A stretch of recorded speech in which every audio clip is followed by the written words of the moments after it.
প্রতিষ্ঠাতা এবং স্বাধীনতার মহান ঘোষক ও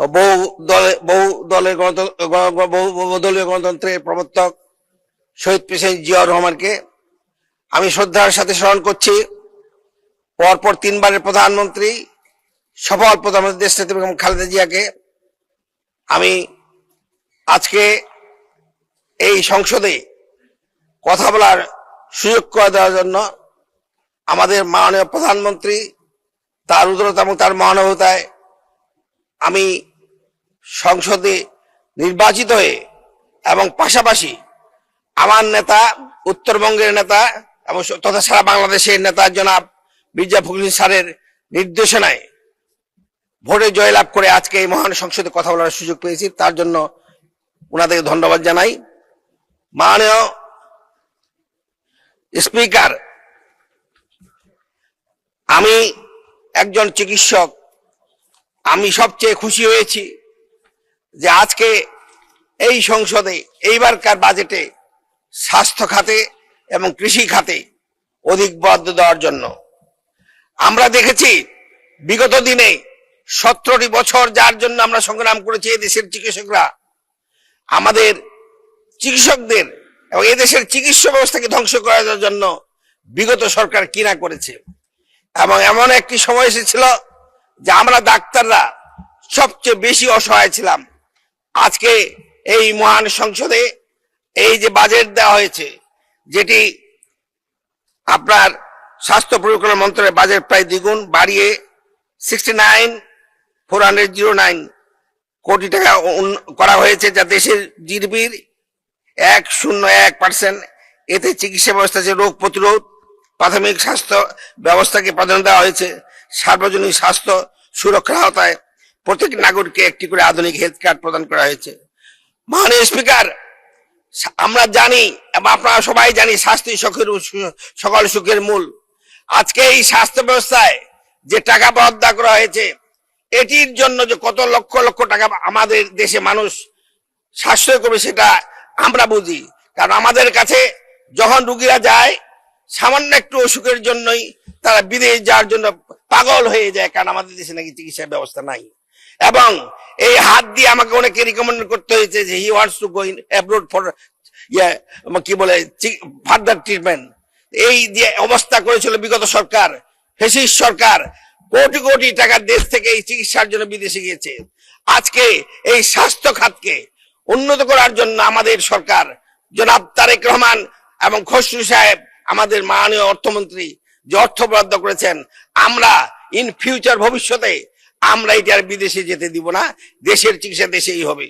আমি এখানে গর্বের সাথে বলতে চাই 2001 সালে থেকে 2008 সাল পর্যন্ত এদেশের চিকিৎসা ব্যবস্থায় উন্নতি হয়েছিল, সেটি বিগত দিনে ধ্বংস হয়ে গেছে। এবং এই উন্নতির পিছনে সেই সময়কার প্রধানমন্ত্রী দেশনেত্রী খালেদা জিয়া এবং আমাদের স্বাস্থ্যমন্ত্রী জনাব মুশাররফ স্যারের তত্ত্বাবধানে আমরা এগিয়ে গেছিলাম। আমি নিজেই এখানে, আমাদের আরেকজন ডাক্তার আছেন আজকে সমাজ কল্যাণ মন্ত্রী জনাব জাহিদ সাহেব, ওনার নেতৃত্বে এদেশের চিকিৎসা ব্যবস্থাকে আমরা এগিয়ে নিয়ে গেছিলাম। আজকে সুযোগ এসেছে, আমরা এই চিকিৎসা ব্যবস্থাকে এগিয়ে নিয়ে যাব এবং দেশের চিকিৎসা দেশেই করব। যে বাজেট দেওয়া হয়েছে এটিতে আমরা চাই প্রাইমারি থেকে টার্সিয়ারি পর্যন্ত স্বাস্থ্য ব্যবস্থাকে উন্নতি করা হোক। আর একটি কথা এখানে বলতে চাই, পাশাপাশি যে এদেশের মানুষ চিকিৎসা পেতে চায় এবং তার জন্য হাসপাতাল উন্নত করতে হবে। কিন্তু দুর্ভাগ্য, আমাদের চিকিৎসকদের পর, এদেশের চিকিৎসকদের পর আজকে গায়ে হাত তোলা হয়। আমি চাই এখানে স্বাস্থ্যমন্ত্রী থাকেন, তার জ্ঞাতার্থে বলতে চাই, আমাদের এই স্বাস্থ্য ব্যবস্থা যদি ঠিকই রাখতে চান তাহলে ডাক্তারদের সুরক্ষার ব্যবস্থা করতে হবে এবং ডাক্তারদের, চিকিৎসকদের সুরক্ষা আইন প্রতিষ্ঠা করতে হবে। তা না হলে এই দেশের চিকিৎসা ব্যবস্থা ধ্বংস হয়ে যাবে। কারণ এদেশের চিকিৎসকরা 17 বছর যখন আমাদের চিকিৎসা করা কেউ ছিল না, আজকে ওই বেঞ্চে যারা দাঁড়িয়ে আছেন, আমরা যারা দাঁড়িয়ে আছি, এই দেশের চিকিৎসকরা, আমরা মানুষের ঘরে ঘরে গিয়েছি এবং মানুষের সেবা করেছি। তাই আজকে স্বাস্থ্যমন্ত্রীর কাছে আমার অনুরোধ, এই দেশের চিকিৎসকদের সুরক্ষার জন্য একটি স্বাস্থ্য সুরক্ষা আইন প্রণয়ন করা হোক। আর একটি কথা বলতে চাই, মাননীয় স্পিকার, সময় শেষের দিকে আমি একটু সময় দিলে আমি খুশি হইতাম। এবং সময় দিবেন এটি আশা রাখি। আমার বাড়িও যদিও দক্ষিণবঙ্গে না উত্তরবঙ্গে, আমরা উত্তরবঙ্গের লোক, আমাদের ওরকম পরিচয় নাই। আপনারা তো অনেকে পরিচয় আছেন, কেউ ভার্সিটি ছাত্র, কেউ আবার উত্তরবঙ্গে তো মহাসচিব আছে, সময় দেওয়া হোক, উনি আপনাকে 2 মিনিট সময় দিয়েছেন, 2 মিনিটে শেষ করুন। অন্যরা যখন বলে যে আমি ঢাকা ভার্সিটির ছাত্র বা আমি বরিশালের লোক, তখন সময় পায়। আমি উত্তরবঙ্গের লোক, আমাকে সময় দেবেন এটি আমি আশা করি। 2 মিনিটে আমি বলতে চাই যে আমি আমাদের মহাসচিব মির্জা ফখরুল ইসলামের দেশের লোক। 2 মিনিটে শেষ করেন, এখন এলাকার কথা বলা শুরু করেন। স্পিকার, আমি আরেকটি কথা বলতে চাই এই শিক্ষা ব্যবস্থা নিয়ে। আমাদের আমাদের বাড়ি হলো থারুরঘাট 2 আসনে, এটি সীমান্তবর্তী এলাকা। এখানে শিক্ষা যেমন অভাব, ঠিক তেমনি ভাবে স্বাস্থ্য চিকিৎসার ঠিক তেমনি অভাব রয়েছে। আমি চাই আমার এই গরিব এলাকার, আমাদের এই সীমান্তবর্তী এলাকার মানুষকে যাতে চিকিৎসা পায় এবং আমাদের যোগাযোগ ব্যবস্থা উন্নত হয়, সেটি লক্ষ্য রাখবেন। পরিশেষে কৃষি খাতে আমাদের যে আমরা কৃষি নির্ভর, আমাদের এলাকার মানুষ চাকরি কম করে, আমাদের 90% লোক কৃষি নির্ভর। এই কৃষকদের উন্নয়নের জন্য আমাদের এলাকায় রাস্তাঘাট তৈরি করা হোক এবং হিমাগার তৈরি করা হোক, এবং আমাদের যে খাদ্যশস্য উৎপন্ন হয় সেটি যথাযথভাবে সংরক্ষণের জন্য ব্যবস্থা করা হোক, এটি আমি অনুরোধ করবো। রাস্তাঘাট সম্বন্ধে আমি বাইরে বলতে যাব না, কারণ আমাদের স্থানীয় সরকার আছেন, মাননীয় মির্জা ফখরুল ইসলাম স্যার, উনি ব্যবস্থা নেবেন এটি আমি আশা রাখি।